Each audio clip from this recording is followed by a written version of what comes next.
자, 교재는 79페이지 갑니다. 정책론의 마지막 파트예요. 예, 조세 정책으로 갑니다. 한 문제 정도 물어요. 세법을 공부하는 건 아니고 세금이 가지는 경제적인 효과를 공부를 하게 됩니다. 일단 여러분 교재에는 조세에 뭐가 나왔어요? 첫 번째 기능이라고 나와 있죠. 그렇습니까? 세금이 어떤 기능을 수행하고 있느냐. 이쪽 파트 내용도 28회 이전까지는 자주 물어봤습니다. 용어들을 좀 물어보고 있는데 세 가지만 일단 만날 거예요. 첫 번째, 부동산 세금은 자원 배분 기능을 한다. 또 나오잖아요. 그죠? 자원 배분이 뭐예요? 가격이 수요와 공급을 조절한다. 잠시 확인합니다. 두 번째, 한 단계 더 나가서 부동산 조세는 부동산 경기 조절 수단의 기능도 가지고 있다고 하고요. 세 번째, 앞에서 들어봤던 소득의 불공평 문제를 완화하는 걸 뭐라고 한다? 소득 재분배 기능도 가지고 있습니다. 종류 묻는 게 아니고 개념 정리입니다. 자, 우리 공부한 대로 해볼게요. 가격이 수요와 공급을 조절하는 걸 뭐라고 한다? 자원 배분이다. 이렇게 해봅시다. 자, 주택의 취득세를 인하를 하면 주택 가격이 떨어진 건 아닙니다만 사는 사람 입장에서는 주택의 상대적 가격이 떨어지는 효과가 있는 거죠. 그렇습니까? 그러니까 주택의 상대적 가격이 어느 정도 하락한 효과가 있다. 그러면 수요가 뭐 한다? 그게 아니더라도 취득세 인하하면 수요가 뭐 한다? 증가한다. 그러니까 세금은 가격 변화를 통해서 수요를 조절하고 있죠. 읽으세요. 뭐다? 자원 배분 기능을 수행하고 있다는 얘기입니다. 한 단계 더 나아갑니다. 수요가 증가되면 거래가 어떻게 돼요? 증가한 양이잖아요. 그럼 가격도 어떻게 된다? 상승한다. 가격이 상승했으면 시장에 뭐가 발생했다? 초과이는. 이걸 위해서 이제 신규 공급이 장기적으로 촉진이 된다고 한다면 세금은 두 번째 경기 조절 기능도 가지고 있다. 그러니까 이전에 정부는 다 이렇게 했던 거예요. 세금 깎아줘서 집 한번 사보세요라고 전부 다 물어봤던 겁니다. 경기 조절 기능도 가지고 있다. 오늘 여러분이 공부했던 표현으로 외부 효과는 시장 실패의 원인이었죠. 그렇습니까?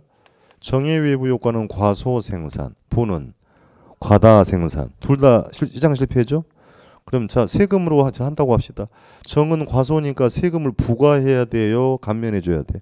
감면. 그럼 부는 부과해야 되죠? 그렇게 해서 균형을 유도한다 그랬죠. 최적으로 유도하는 측면이 있는 거니까 다시 똑같은 표현이다.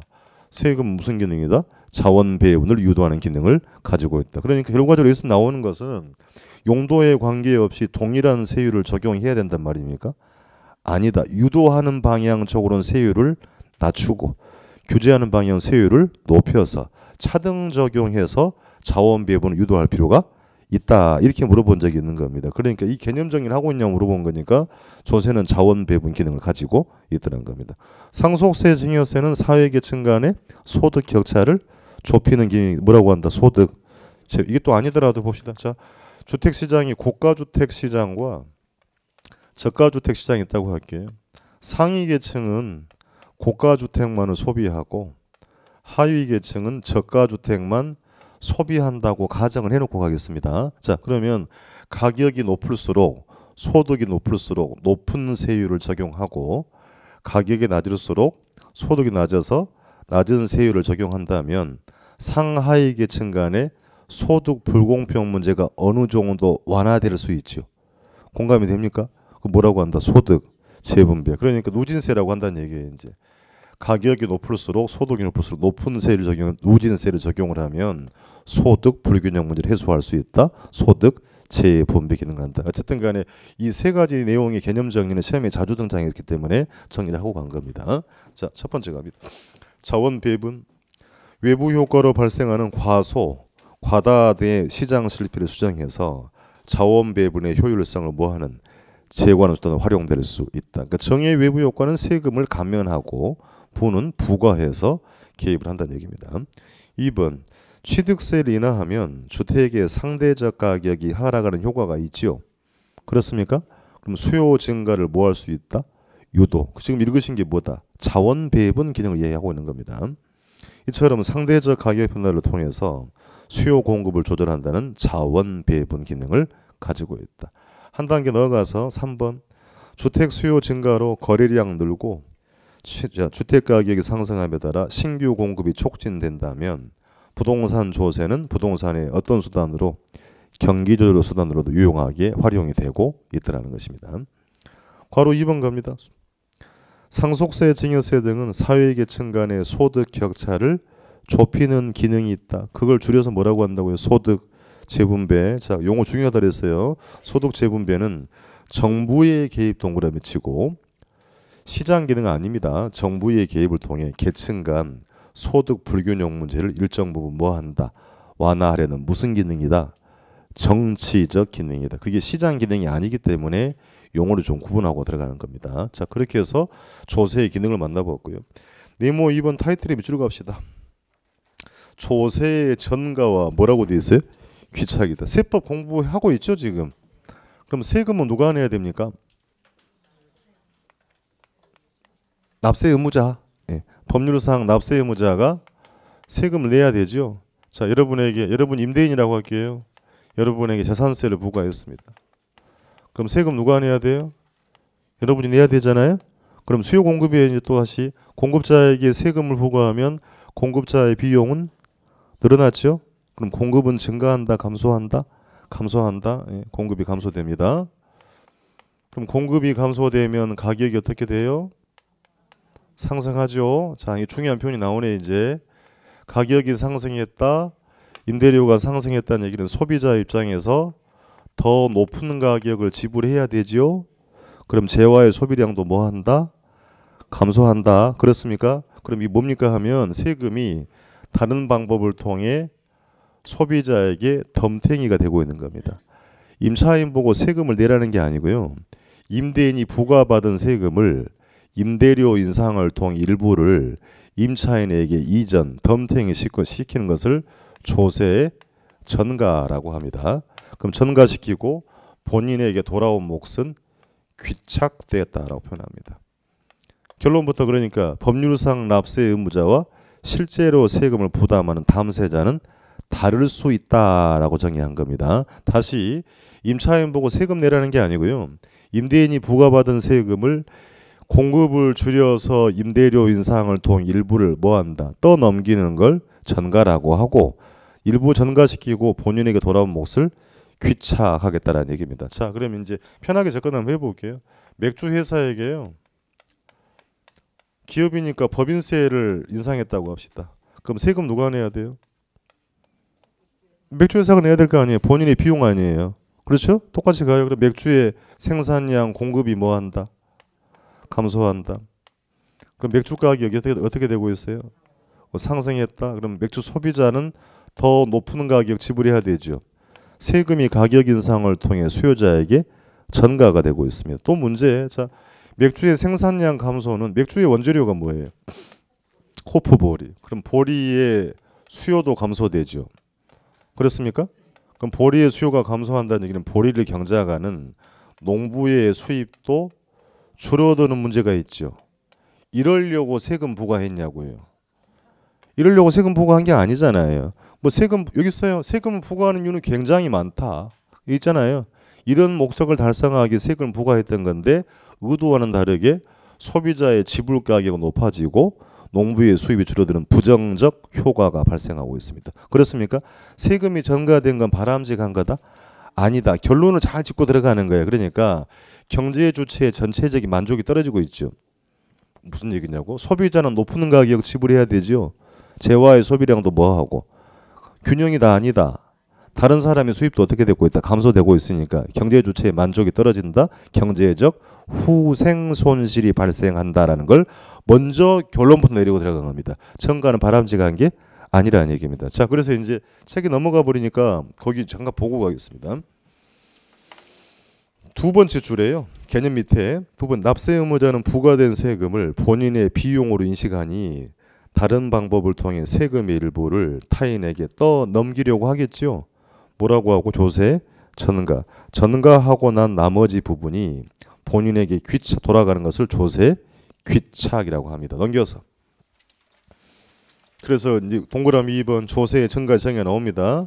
재산세가 부과되면 임대인이 중간에 집어넣을게요. 임대인이 공급을 감소시켜서 쓰세요. 공급을 줄여서 혹은 공급을 감소시켜서 그만 쓰시면 됩니다. 임대인이 공급을 줄여서 임대료 인상을 통해 세금의 일부를 임차인에게 뭐 한다? 이전하는 것이다. 전가가 완료되어서 조세 부담이 각각 최종적으로 귀속되는 걸 조세의 귀착. 설명드린 내용이 3번에 있어요. 그러니까 생산업자에게 세금 부과하면 맥주 생산업자가 생산량을 뭐하고 감소시켜서 맥주 가격 인상을 통해 세금 일부를 소비자에게 뭐한다? 전가시킬 수 있다.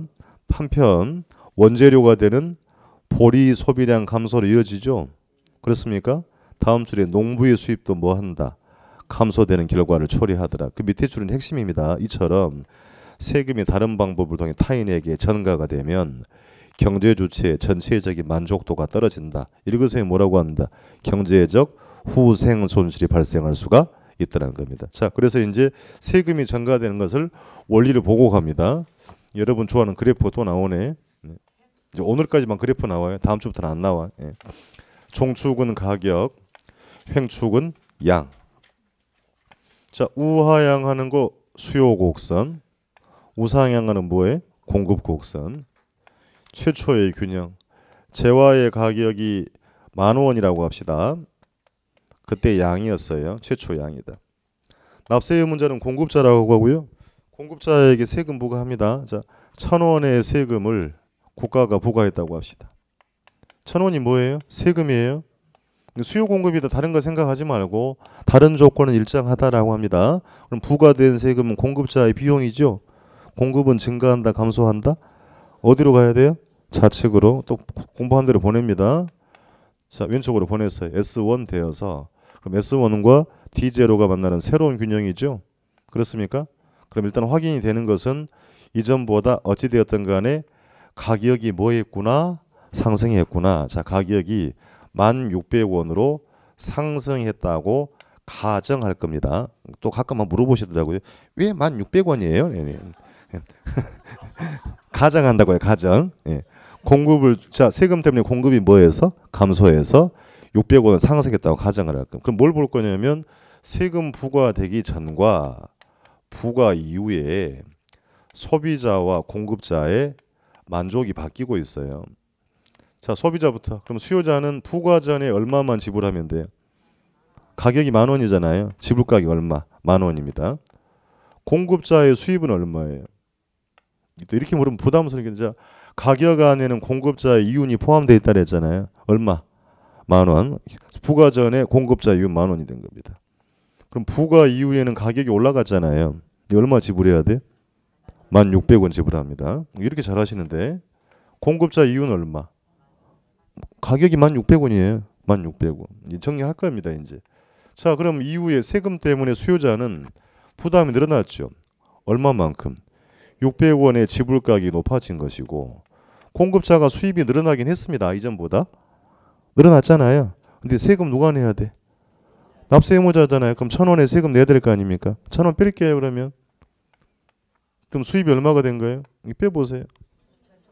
산수 잘 하셔야 돼. 9,400원이 안 나와. 9,600원. 그죠?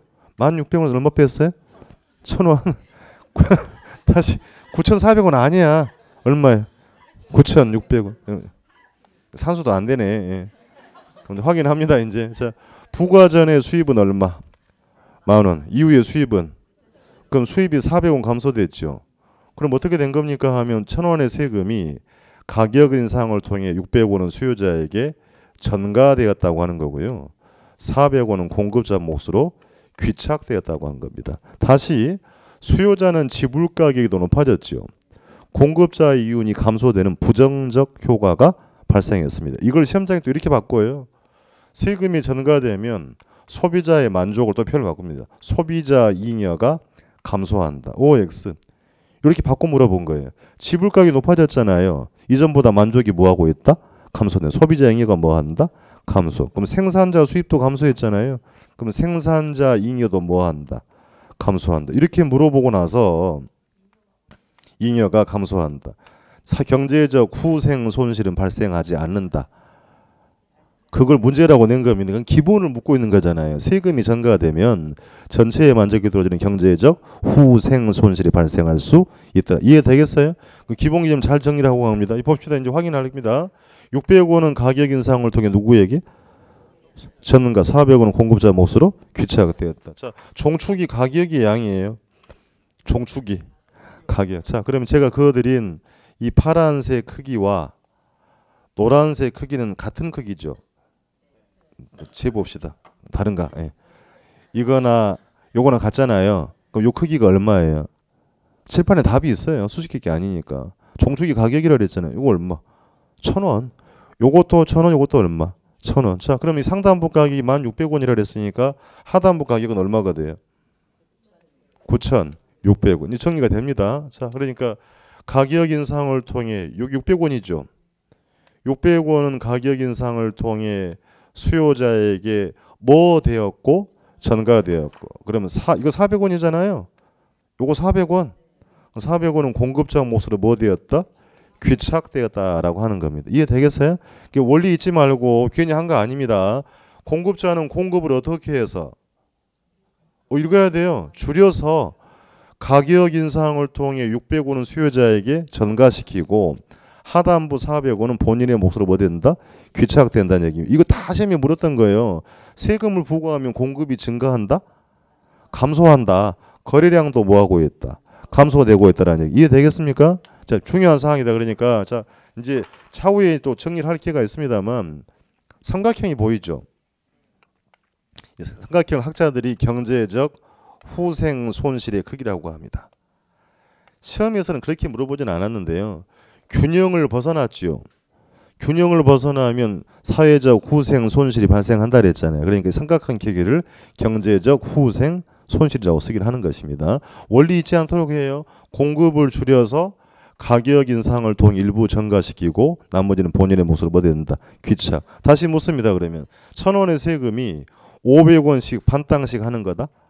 아니라는 얘기입니다. 그러니까 누군가의 부담이 많아지면 다른 사람의 부담은 또 적어진다라는 거니까. 그럼 어떻게 바뀝니까 하면 조세 전가와 귀착이라는 것은 수요와 공급의 상대적인 가격 탄력성에 따라 달라진다라고 표현합니다.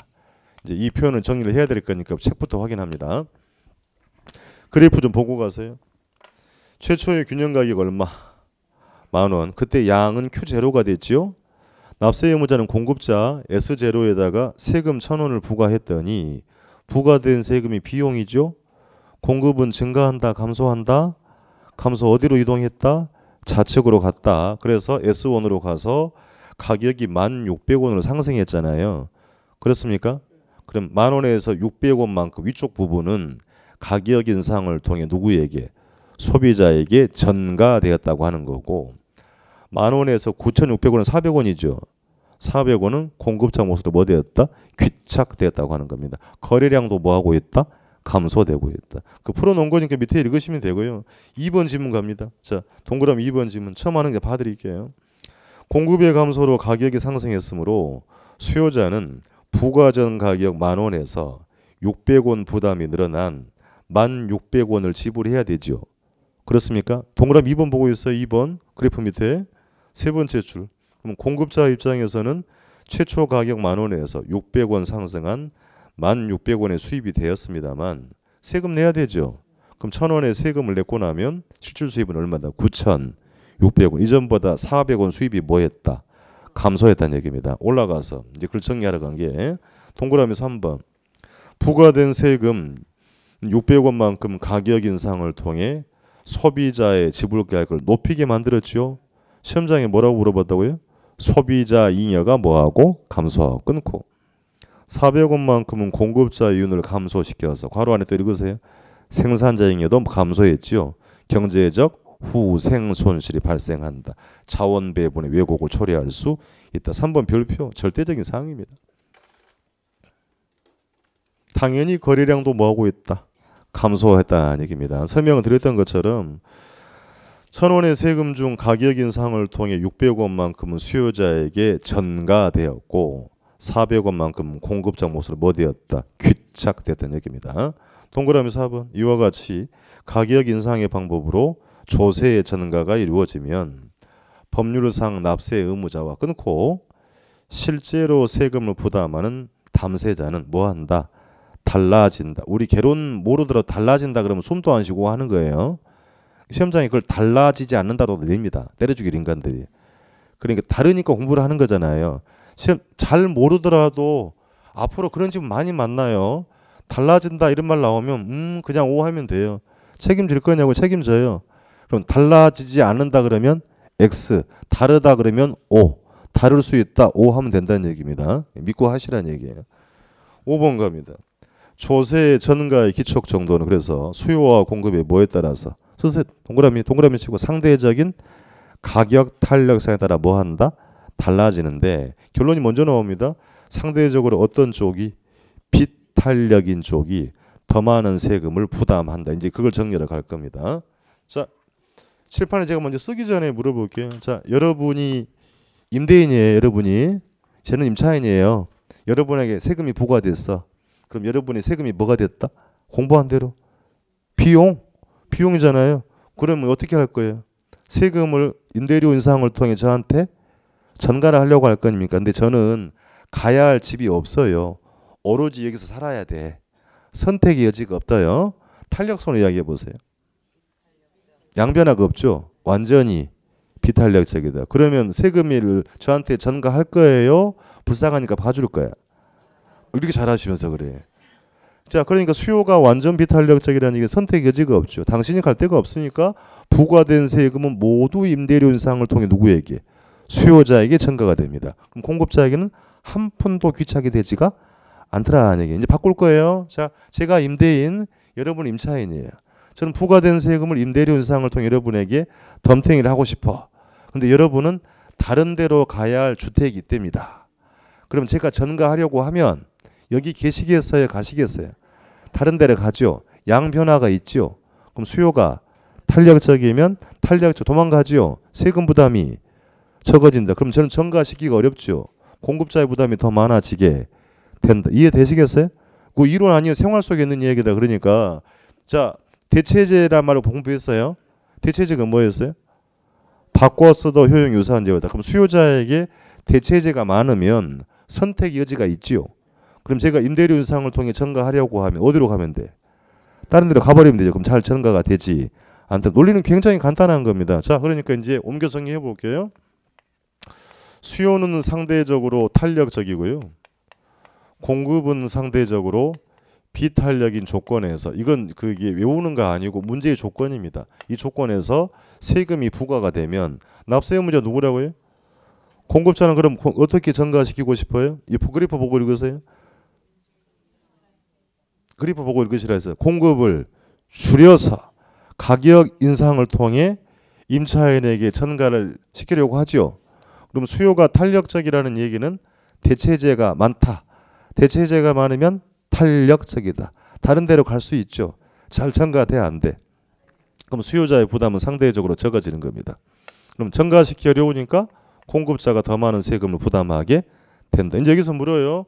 공급이 비탄력이라는 의미는 뭐예요, 그러면? 일단 양변화가 적다. 그건 자동으로 나오시네, 이제. 그럼 저 그래프를 보고 읽으시라고.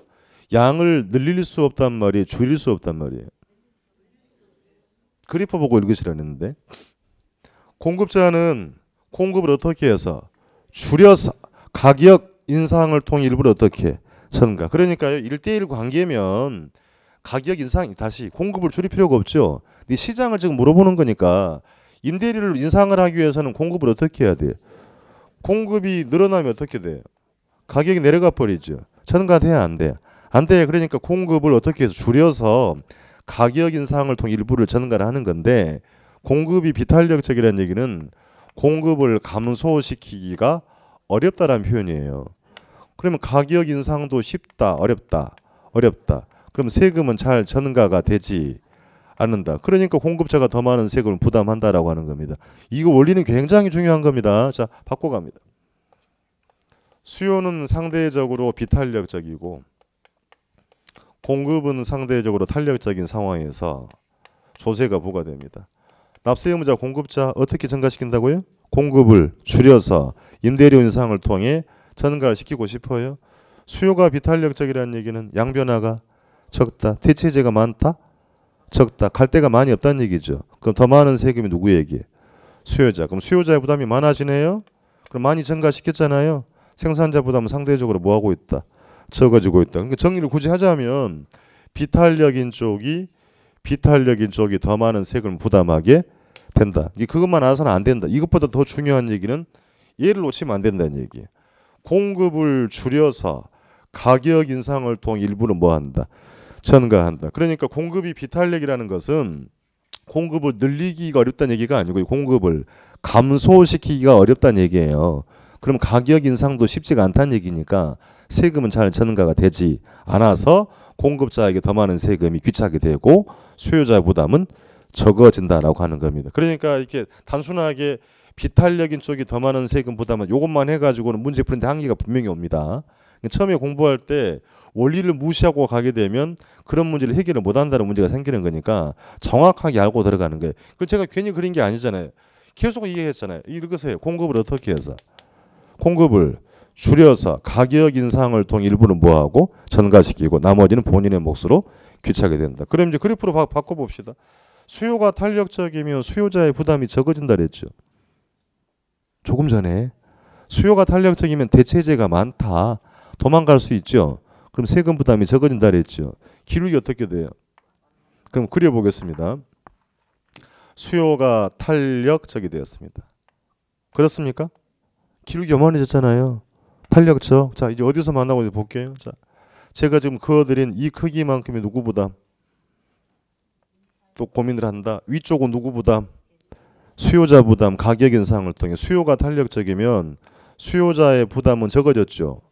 생산자 부담은 많아진 겁니다. 다시 수요가 뭐하면 탄력적, 수요자의 부담은 적어지고 생산자 부담은 많아진다. 바꿔봅시다. 그러면 수요가 비탄력적이 되면 수요자의 세금 부담이 커진다라고 했죠.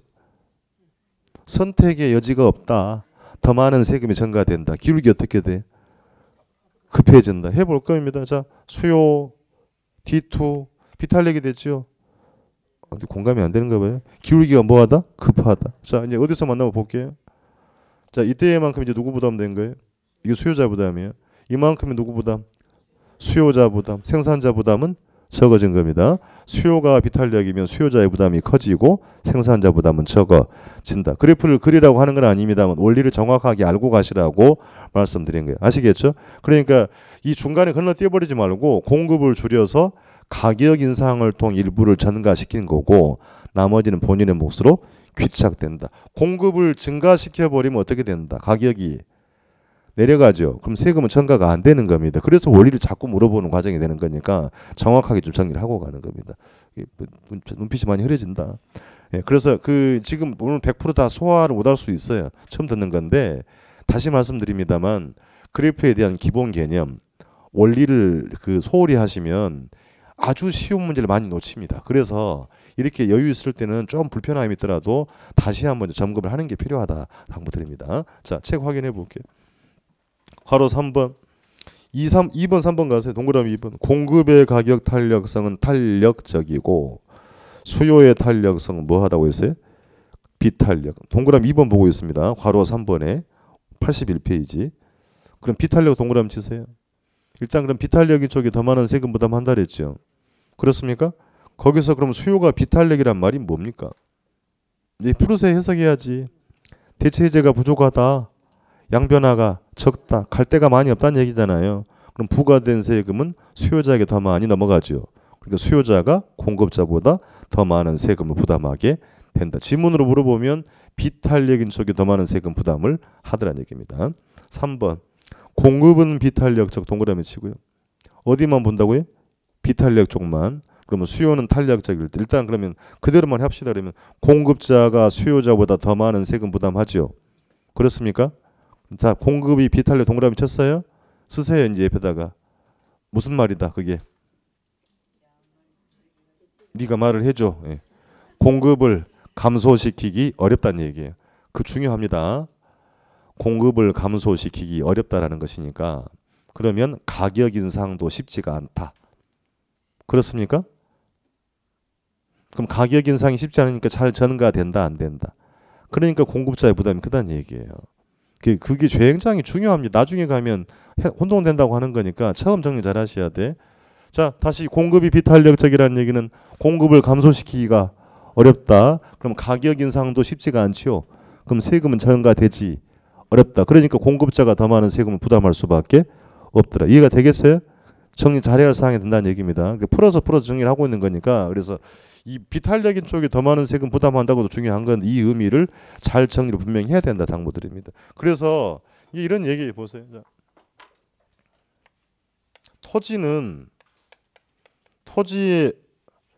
토지의 공급은 부증성 공부한 적 있죠.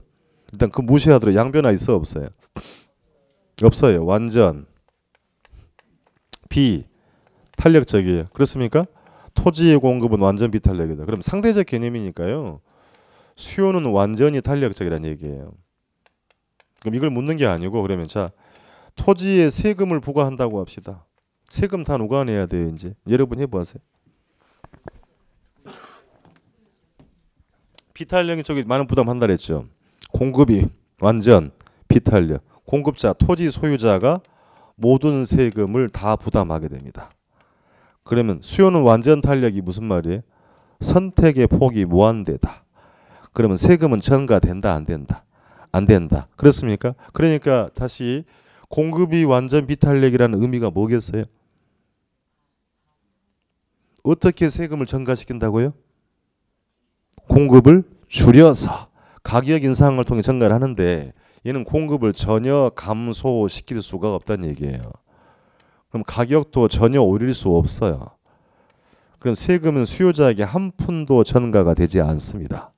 그러니까 수요자가 전혀 부담하지 않는 거고 소유자가 세금을 다 부담한다. 이것을 만나야 되는 거예요 나중에. 그러니까 이걸 모르고 있는데 이걸 정리가 안 된다. 그래서 제가 미리 소개를 드리는 거니까 원리를 그만큼 충실히 하시라고 드리는 얘기예요. 제가 했던 말이 좀 귀찮아 좀 하겠습니다만 제발 부탁인데 이거 잘해야 한다 그랬어요. 공급을 어떻게 해서요? 줄여서 가격 인상을 통해 일부 수요자에게 뭐하고 전가하고 나머지 부분 본인의 몫을 못 된다. 귀착된다. 시험을 때라서 굉장히 중요한 의미가 있어요. 자 봅시다. 세금을 부과했던 이유는 굉장히 많아요. 재정 수입을 늘리기 세금을 부과할 수 있어요. 보유세를 인상을 하면 그게 세금 부담이 돼서 그럼 봅시다. 예를 들면 이대로 한다면 딱 꼭 그런 건 아닙니다만 공급이 어떻게 됐어요? 그럼 가격이 어떻게 돼? 그럼 가격 올리려고 한 거냐고요? 아니잖아요. 그럼 가격이 오르는데 그럼 그 가격에 파신 분들은 대박을 친 거야. 그럼 이걸 모르고 사신 분은 어떻게 된 거야? 끝물을 잡은 거야. 그렇죠. 실제로 그런 일 많이 발생한다니까요. 그러니까 가격을 올리고 내리게 해입한 게 아닌데 세금을 부과했던 이런 문제가 생겨서 가격이 올랐단 말입니다. 그러니까 가격이 올랐을 때는 왜 올랐는지를 곰곰이 좀 지켜보실 필요가 있어요. 그래서 이 똑같은 게 반복이 되면 안 된다. 높은 가격에 사시면 어떻게 돼요? 추격 매수가 된 거고. 그죠? 가격은 항상 어디로 간다요? 균형으로 돌아가는 경향이 있다. 그러니까 그래서 공부가 필요하다고 늘 드리는 얘기예요. 뭐 정답을 내릴 수 있는 건 방법은 아닌데 그래서 관점을 좀 객관적으로 포괄적 시각으로 시장을 좀 바라볼 필요가 있다라고 드리는 얘기입니다.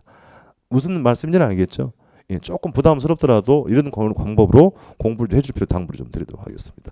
자, 조세 전가 기착 그렇게 마감을 합니다. 조금만 더 할 거예요. 84페이지 가세요. 84페이지 가시면 이제 그게 5편이 나왔어요. 이제 5편인데 이제 공부할 내용이 전혀 다릅니다. 5편의 목차는 부동산 투자론입니다. 오늘 기초는 좀 보고 가야 돼요. 일단은 7문제 정도는 평균 물어보고 있고 이 중에 절반 정도는 계산 문제가 됩니다. 그럼 지금까지 공부했던 그래프는 아예 안 나오는 거예요. 연결성이 없어요. 다른 파트가 되는 것이고 계산 문제가 숫자하고 좀 싸우고 숫자하고 수식이 많이 나올 겁니다. 자, 그러면 이제 투자했다라고 보는 게 아니고요. 투자를 하기 위해서 할 거냐 말 거냐 의사결정을 위해서 사전에 여러 가지를 검토하고 결과를 가지고 투자할 거냐 말 거냐 타당성 분석을 하는 것을 주로 공부하게 됩니다. 그럼 이제 기본 표현 정리하고 갈게요. 자, 대학 부근에 원룸에 투자할 겁니다. 원룸의 가격은 100억 원입니다. 크게 합시다. 크게 한번 해봐야지. 그럼 자 이거 취득하려면 그럼 자금 필요하죠. 자금 조달하는 건 금융이라고 할 건데 기본 가정이에요. 이 중에 40억은 여러분 돈으로 지분 투자액으로 할 겁니다. 지분 투자액이라고 하고 나머지 60억은 은행에서 빌려올 거예요. 차입금이라고 하면 되고요. 혹은 융자금 혹은 저당 투자액 쓰기도 합니다. 담보대출 이용했다는 얘기예요. 빌려온 것은 대가는 갚아줘야 되는 거죠. 그러니까 레이트 이자율 10% 감안하겠습니다. 그럼 이 융자금 상환하는 방식이 여러 가지 있긴 한데요. 자, 기본 가정할게요. 원금 만기 일시 상환 방식이라고 가정을 하겠습니다. 대출 원금을 만기 때 어떻게 한다고요? 한꺼번에 갚는다. 그럼 융자 기간이 5년이라고 한다면 5년 말에 60억 갚는 거예요. 그럼 중간에 그러면 융자 기간 동안 이자는 내야 되죠. 60억이 10% 얼마? 6억. 그럼 이자만 내는 기간은 뭐라고 합니까? 거치 기간. 나중에 또 필요해요. 그러니까 이자 내는 기간 뭐라고 한다? 거치 기간. 이렇게 가정을 해서 그러면 자, 두 개 더 해보세요. 얼마예요? 100억. 100억을 앞으로 총 투자액이라고 합니다. 그럼 총 투자액 100억 원으로 원룸 부동산을 매입하면 가격 얼마? 가격 얼마라고요? 100억. 뻔한 걸 왜 물어봤냐고요? 동요예요. 총 투자액 이퀄 부동산 가격입니다. 그러니까 시험장에 부동산 가격이 100억이라고 나와 있으면 총 투자 금액이 얼마다? 그거 알고 있어야 돼. 거꾸로 총 투자액이 100억이면 가격도 얼마다? 100억이라는 얘기입니다. 그럼 100억 조달해서 부동산을 사게 됩니다. 사는 것을 취득했다고 하는 거고요. 일정 기간 임대한다라고 할 건데 임대를 운영이라고 합니다. 전형적인 보유기간 5년 동안 임대하고 임대가 잘 되면 부동산 가격이 오를 수 있죠. 5년 말에 팔아먹겠습니다. 팔아먹는 것을 처분이라고 합니다. 여러분이 지금 보고 계신 이것을 부동산 직접 투자라고 합니다. 땅 사서 건물 올리고 공장 만들고 하는 과정이 뭐라고요? 직접 투자다. 그게 상식이 돼요. 이제 그러면 저기에 대비되는 간접 투자도 있습니다. 간접 투자는 뭘까요? 그러면 주식입니다. 대표적으로 유가증권에 투자하는 걸 뭐라고 한다? 간접. 이게 시험 준비라고 생각하지 말고 상식이 돼요. 자, 직접 투자는 땅을 사서 건물을 올리고 임대하는 전 과정이고 유가증권 투자는 뭐다? 간접 투자. 시험에 이렇게 물어보기도 합니다. 그러니까 자, 그러면 이런 정보가 나왔다 할게요. 외국인의 직접 투자액이 사상 최대다. 추세적으로 늘어나고 있다라는 정보는 뭘 의미하는 거죠? 이거 알아야 될 거 아니에요. 어느 게 장기 자금이에요? 간접 주식이 얼마든지 상황 안 좋으면 팔고 도망갑니다. 근데 부동산 이 직접은 어때요? 장기 자금이에요. 그러니까 직접 투자액이 늘어난다는 얘기는 외국의 달러 자금이 국내에 많이 밀려 들어온다. 그럼 시장의 유동성, 현금이 풍부해진다. 그럼 경기가 생산과 소비가 늘어날 수 있어요. 그래서 개론 공부는 이런 것 때문에 하는 거야. 그러니까 정보에 대해서 어떻게 분석을 하고 내가 판단하느냐고 하는 것인데 그것이 내 걸로 정리가 안 돼 있으면 뒷북을 친단 말이에요. 그러니까 그래서 그런 관점 좀 준비를 해주시라고 드리는 겁니다. 이것 보고 뭐라고 한다고요? 직접 투자다. 자, 그러면 이제 운영했으니까 임대한 겁니다. 여기서 발생하는 수익은 임대료 수입이라고 하면 되죠. 팔아먹었으니까 매각대금입니다. 그럼 이 시험에 쓰는 표현으로 임대료 수입은 보유기간 동안의 소득이득이라고 합니다. 뭐라고 읽어요? 소득이득. 매각대금 팔아먹었으니까 양도차익이니까 자본이득이라고 합니다. 바꿔 쓰시면 안 돼. 임대료 수입은 뭐라고 쓰고 소득이득, 매각대금은 자본이득. 그럼 이게 가능한 이유는 토지가 소멸하지 않죠. 영속상, 건물은 내구상. 내가 이용하다가 타인에게 빌려주고 임대료 수입, 어떤 이득을? 소득이득을 획득할 수가 있다는 얘기입니다. 그럼 비교합니다. 여러분 좋아하는 증권, 주식에 투자하면 뭐 받는다 그래요? 안 해봐서 모르겠다. 배당. 이제 이게 그래서 공부해야 하고 안 하고 별개 문제고 주식도 매매 차익은 있습니다. 기업들이 발행한 채권은 회사채라고 하죠. 채권입니다. 채권 투자 뭐 받는다 그래요? 안 해봐서 모르겠다. 이자, 고정적 이자입니다. 채권도 매매 차익이 있어요. 그렇습니까? 그럼 차이. 투자 실패하지 않았고요. 공실이 없다고 하면 임대료 수입은 매달 나오죠. 매기 꾸준한 현금 흐름이 나옵니다. 배당은 매달 줘요. 반기에 한 번, 1년에 한 번 줘요. 채권 이자도 3개월에 한 번, 6개월에 한 번. 그러면 투자 실패 안 하지 않으면 매기 현금 흐름이 나오는 게 뭐다? 부동산. 그래서 이제 퇴직하신 분들이 연금 수단으로 부동산 투자를 하십니다. 그건 공실이 없을 때 얘기예요. 그죠? 공실이 발생하면 현금 흐름이 있어 없어요? 없어요. 왜 이 말씀 드린 거냐면 부동산, 주식, 그 채권 등은 전부 다 원금 손실의 가능성이 있죠. 안 해봐서 모르겠어요. 다시 원금 손실의 가능성이 있다. 그 원금 손실의 가능성을 앞으로 우리는 위험이라고 표현합니다. 그러니까 지금 보고 계신 주식, 부동산, 채권은 전부 다 위험 자산이라고 합니다. 뭐라고 한다고요? 용어 아셔야 돼. 자, 그럼 여기에 대비되는 무위험 자산이라는 게 있습니다. 위험이 전혀 없는 건 아닌데 위험 자산과 구별하기 위함이에요. 국가가 발행한 채권입니다. 국채, 은행의 정기예금이에요. 국가가 부도나지 않는 이상, 은행 부도 안 난 이상 원금 이자 받죠. 국채나 정기예금을 뭐라고 하고요? 무위험. 용어 알아야 됩니다. 부동산, 주식, 채권은 뭐라고 쓰고? 위험 자산. 그러니까 투자에는 위험이 존재한다는 얘기잖아요. 그렇습니까? 자, 그러니까 임대료 수익과 매각대금을 먹기 투자했던 건데 잘못될 수 있다? 위험이 가능성이 있단 말입니다. 그러면 이 위험에 대한 적절한 보상이 있다라고 판단이 되어야 투자할 수 있는 거죠. 그렇습니까? 자, 하나를 선택할 때는 다른 하나를 포기할 수밖에 항상 없습니다. 그죠? 임대료 수익과 매각대금을 얻기 포기한 게 여러분이 있어요. 뭐 있어요? 안 해봤으면 모르겠는데요. 이거 투자 안 했으면 그 돈 가지고 정기예금 가입해서 뭐는 받아요?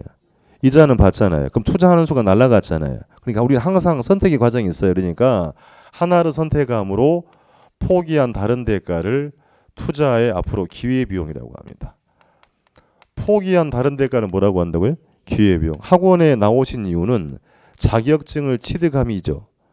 그럼 이거 하시면서 포기한 것들이 있어요. 뭐 있어요? 포함? 금전적 비용, 수강료, 왔다 갔다 매일 교통비, 이거 만만한 금액 아니에요. 그전에 드라마도 포기했어요. 드라마 집에 가서 보면 되는 것이고 시간 투자하셨잖아요. 다 뭐라고 한다?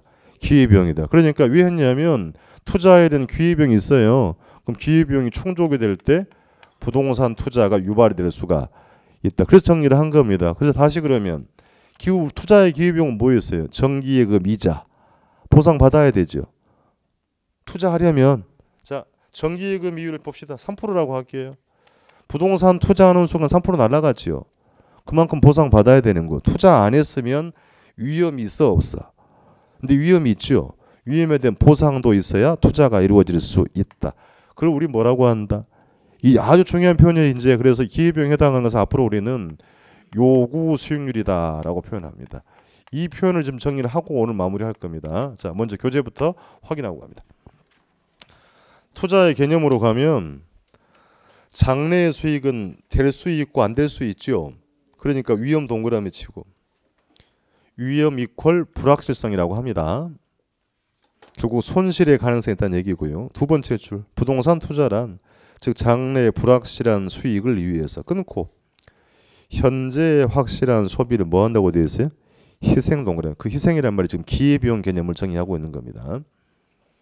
자 내려와서 괄호 2번 부동산은 영속성, 내구성 동그라미 쳐서 그 특성 때문에 보유기간 몇 년 동안 5년 전형적인 5년입니다. 5년 동안에 운영, 임대하면서 어떤 이득을 소득 이득과 다음 줄에 투자 기간 말에 5년 말에 처분을 통해서 어떤 이득, 자본 이득을 획득할 수 있다. 용어는 필수 정의하는 겁니다. 박스 안에 용어 사전 소득 이득이 뭐예요? 딱 한마디로 쓰면 임대료 수입 그러니까 전형적인 보유 기간 동안에 발생하는 이득으로 임대료 수입 지대를 말하는 거고 자본 이득으로 갑니다. 양도 차익입니다. 부동산 취득에서 가격 상승해 가지고 팔아먹어 얻는 차익을 뭐라고 한다? 자본 이득이다. 핵심은 소득 이득이라는 표현을 정리했습니다. 보조당 가세요. 하단부에 기회비용이란 말이 있나요? 용어 정리. 여러 가능성 중 하나를 선택했을 때 끊고 그 선택으로 인해서 포기해야 하는 가치를 뭐라고 한다? 기회비용이다. 그 정의를 묻지는 않습니다만 하나를 선택함으로 포기한 다른 대가는 뭐라고 한다? 기회 비용이라고 하더라는 얘기입니다. 본단에 들어가서요. 네모 2번의 별표. 투자의 기회 비용 이퀄 뭐라고 되어 있어요? 요구 수익률. 기회를 만나러 갑니다. 자, 일단 칠판을 볼게요. 지금 쓸 건 없습니다. 자, 동의어가 뭐라고요? 요구 수익률. 정의합니다. 투자자에게 요구되는 수익률인데요. 투자에는 뭐가 존재한다 그랬어요?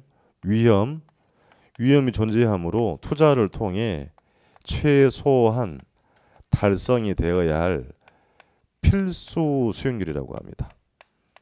그러니까 적어도 이 정도는 되어야만 투자가 가능하다는 걸 이것에 뭐라고 한다? 요구 수익률이다. 이미 제가 다 언급을 하고 왔어요. 그럼 투자가 이루어지기 위해서는 적어도 무위험 자산의 이율은 확보가 돼야 되죠. 그렇습니까? 자, 그래서 걔를 앞으로 무위험률이라고 합니다. 그러니까 정확하게 쓰면 무위험 이자율인데 이자를 빼고 물어보는 거예요. 그럼 무위험률이 뭐예요? 국채나 뭐다?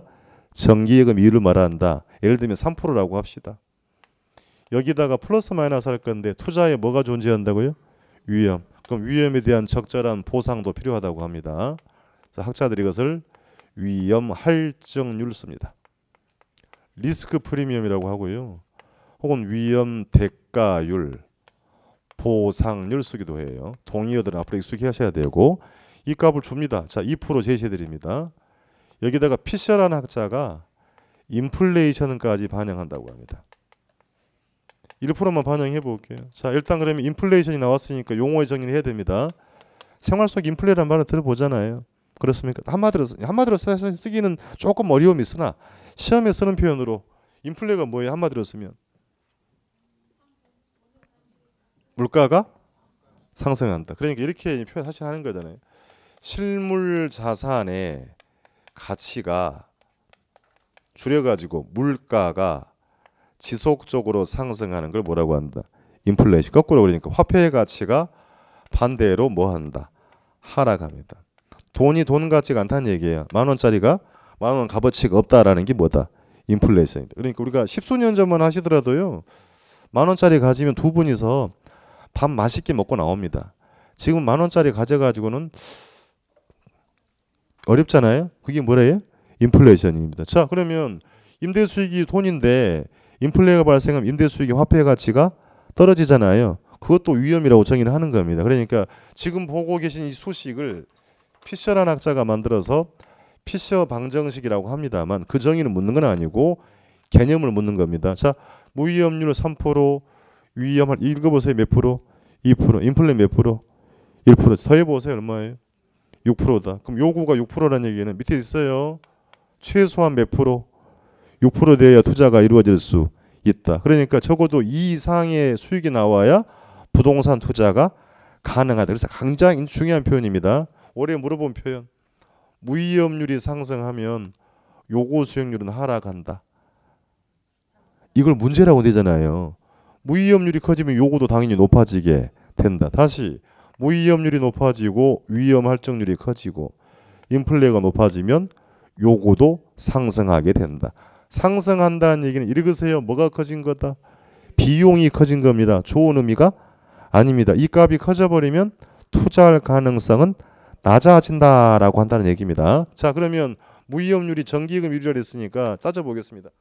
정기예금 1년짜리 만기라고 할게요. 그럼 예금 가입하고 1년 시간만 흘려보내면 1년 만기 때 원금 이자 받지요. 근데 그 돈을 부동산에 투자하는 순간 1년의 시간의 기다림을 포기한 결과가 된 거죠. 이게 중요한 얘기인데 정기예금 가입을 안 해봤어요? 가입을 해서 1년만 보내면 원금 이자가 돌아오잖아요. 근데 그 자금을 부동산 투자한 순간 1년의 기다림을 포기한 결과가 됐지요. 그러니까 이 무위험률의 성격을 시간에 대한 비용이라고 하는 겁니다. 그럼 이제 위험이란 말이 보여. 얘는 편하게 위험에 대한 얘는 비용이라고 합니다. 요구 수익률이 표현 수익률인데 성격은 뭐라고 표현했어요? 비용이라 그랬어요. 그러니까 이렇게 물어봅니다. 요구 수익률은 시간에 대한 비용과 위험에 대한 비용이 포함되어 있다. OX. 자, 시간에 대한 비용은 뭐라고 하고? 무위험률. 위험에 대한 비용은 위험. 할증률, 대가율, 보상률이라고 합니다. 물을 겁니다. 얘네들은 세 가지는 고정적이다, 변한다. 그 당연한 얘기입니다. 자, 그러니까 단순하게 쓰면 이자율이에요. 그럼 동의어로 쓰면 뭐예요? 이자율 두 글자로 동의어로 쓰면 금리. 너무 심각하게 표현하지 말고 이자율 동의어가 뭐다? 금리다. 이제 의미를 따져봅시다. 금리가 뭐예요? 그럼 의미를 돈의 가치, 돈의 가격을 금리라고 합니다. 환율이 뭐예요? 달러의 가격 하는 것처럼 금리는 돈의 가격. 그럼 이렇게 제가 물어보는 이유는 가격은 무엇과 무엇에? 수요와 공급에 의해서. 그러니까요. 자, 자금 수요가 늘면 돈을 필요로 한 사람이 많아지면 금리 어떻게 되고? 상승한다. 자금 공급이 많아지면 금리는 하락한다. 그러면 현실의 시장은 전부 다 불완전하다 그랬죠. 스스로 균형으로 간다면 못 간다. 그럼 자금 수요가 너무 많으면 금리가 어떻게 돼? 폭등하죠. 쪽박을 차도 누가? 차입자, 돈 빌려가신 분들이. 그러니까 금리는 결정은 정부가 한 번씩 건드리기도 한다. 한 달에 한 번씩 중앙은행, 한국은행에서 금융통화위원회를 들어봤죠. 금통위에서 뭘 결정해? 기준금리를 결정합니다. 최근에 인상했죠. 얼마예요 지금? 1.75%포인트. 이제 중개사실 관심 가지셔야 돼. 기준금리 인상하면 얘도 어떻게 돼? 상승한다. 그럼 요구도 높아진다는 얘기는 읽으세요. 뭐가 커진다? 그럼 투자할 가능성은 낮아진다고 합니다. 마무리합니다. 이제 자, 이 위험에 대한 보상 정도는 투자자의 위험에 대한 태도에 따라 달라진다라고 합니다. 또 달라진다면 어떻게 하라고요? 5. 자, 투자자 성향 중에는 고위험, 고수익 투자에 대한 선호하는 분들이 있습니다. 이런 성향을 앞으로 우리는 공격적 투자자라고 합니다. 반대로 저위험, 낮은 위험에다가 저수익을 선호하면 이런 태도는 보수적 투자자라고 합니다. 용어는 확실히 구분하고, 그러니까 증권 투자 해봤고 부동산 투자도 해봤고 로또도 사봤고 가상화폐도 해봤으면 내 피 속에는 집안을 말아먹을 기질을 가지고 있다. 그게 공격적이에요. 그러니까 반대로 대박이 날 수도 있어요. 근데 나는 그렇게 한 번도 안 해봤어요. 정기예금 적금만 했어요. 인생이 별로 발전이 없어요. 큰 수익은 없단 말입니다. 그건 뭐라고 한다. 그러니까 이게 왔다 갔다 잘 하셔야 돼. 사실 이것을. 그러니까 이 태도에 따라서 보상 정도가 뭐 한다? 달라진다. 그렇다면 요구도 투자자마다 달라진다라고 하는 거. 이걸 다 설명을 해서 물어보는 게 아니고요. 요구 수익률은 투자자마다 뭐 한다? 달라질 수 있다. 끝내버린다는 얘기이기 때문에 용을 알고 가는 겁니다. 인플레이션은 잘 안 물어요. 피셔라는 학자는 인플레가 높아지면 요구 또한 더욱 높아지게 된다. 거의 물어본 적은 없습니다. 그러니까 이걸 왜 제가 첫 시간에 다룬 거냐면 단위는 문제는 안 물어요. 얘는. 근데 나중에 5편, 6편, 8편에 곳곳에 나옵니다. 곳곳에. 그래서 이 테마다 물어보는 것이니까 개념 정리를 해야 되는 거고, 우리가 공부력을 했던 이유는 성격이 뭐라고 그랬어요? 기회비용. 이게 충족될 때 부동산 투자가 유발이 될 수 있다라고 하는 겁니다. 자, 미리 보고 가요. 투자를 통해 예상되는 수익률을 기대 수익률이라고 합니다. 다시 기대되는 수익률이에요. 기대 수익률이 10%라고 해볼게요. 요구는 몇 프로? 6%. 그럼 어느 게 더 커요? 기대가. 그럼 투자해요, 안 해요? 요게 최소한이라 그랬잖아요. 그보다 크잖아요. 그럼 투자를 채택할 수 있다. 지문으로 묻습니다. 기대 수익률이 요구보다 크면 투자를 채택할 수 있다. 그래서 앞으로 수익률의 개념이 등장을 하면 그 자체로 결정하지 않고 반드시 뭐과 비교해서 요구보다 크면 투자를 채택한다라고 하는 겁니다. 다음 주 또 나올 거예요. 자, 책 확인할 겁니다. 괄호 1번. 요구 수익률은 투자에 대한 위험 동그라미 치고, 투자자가 대상 부동산이라는 것은요, 뭐 금상 대상 이런 얘기가 아니고 투자 대상 부동산이에요. 투자 대상 부동산에 자본을 투자하기 위해 충족되어야 할 결정적 키워드, 최대한, 최소한 딱 동그라미 치고, 최대한이라 물어본 적 있습니다. 필수 수익률이다. 두 줄 내려와서 자본에 뭐라고 한다? 기회비용. 그렇습니까? 자, 다음 페이지 갑니다. 괄호 2번에 박스. 수식은 필수 정리해야 됩니다. 피셔 방정식. 요구 수익률 읽어볼게요. 무위험률 플러스 마이너스 위험, 할증률 예상, 인플레로 구성이 됐죠. 시간에 대한 비용은 뭐라고 하고?